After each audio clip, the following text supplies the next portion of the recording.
Hi and welcome to this video on safety and techniques for making your model. Now, in terms of safety, there's two operations that stand out as hazardous potentially if they're not treated with care.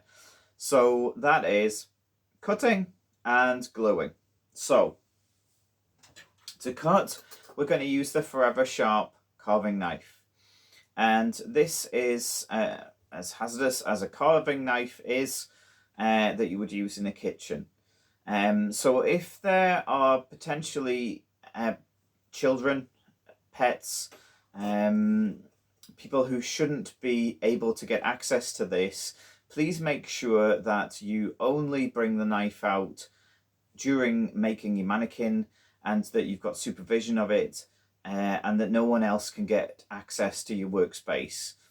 And this just ensures that you're going to be able to make your model without other people coming to harm.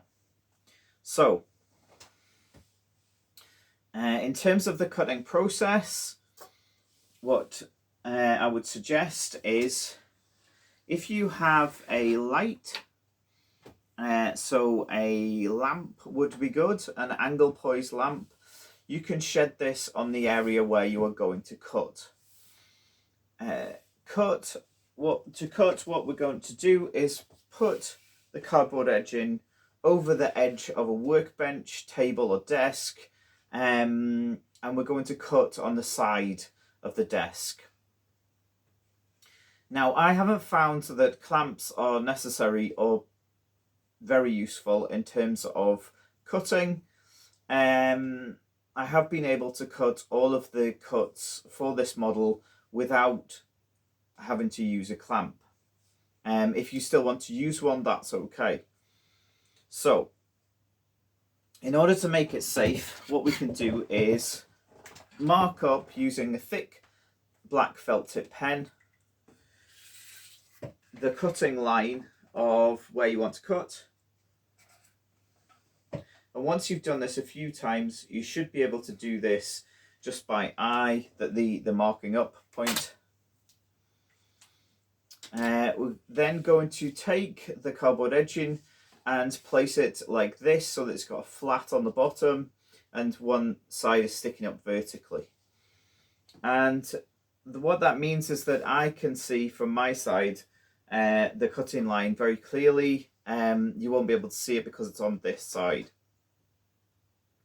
Now, if you make a fist, and what we're going to do is put that vertical side in between your fist and your thumb. And we're just going to use that as a clamp. I normally start about 1.5 inches off the cutting line. And obviously look and check that your fingers and thumb are far enough back. Now, if you then begin cutting on the vertical side that's standing up, so there's 2 strokes and I've already got through that side. Now, what you're going to have to do as you've got to the corner point is, or the peak point, is to turn the cardboard edging around so that you can then cut the other side. So then what I would suggest is positioning your hand like this so that you can grab the peak in between your fingers and thumb. Again, make sure there's enough clearance from the cutting line here to where you're going to place your fingers and thumb. Look at the knife and the cutting edge before you start to cut. Now, continue to cut through the cardboard. It's about 6 strokes to get through it, I would reckon. So what you end up with is this shorter length cut from the main length or longer length. And you might find that it's cut straight, or you might find that there's a ragged edge at some point. So it can be good to have a pair of scissors to hand and just cut off that ragged edge. So you now have a straight horizontal cut on a vertical piece.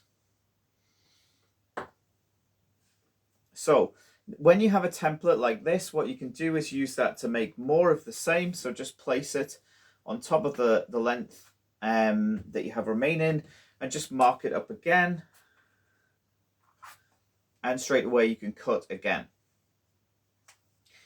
There are some parts on the model which have like handedness, so left hand or right hand. And so you may find that on some of the sloped pieces that you're having to cut one side down so that it's got a diagonal edge as opposed to a straight cut. And if this is the case and you want to produce the other version, the other hand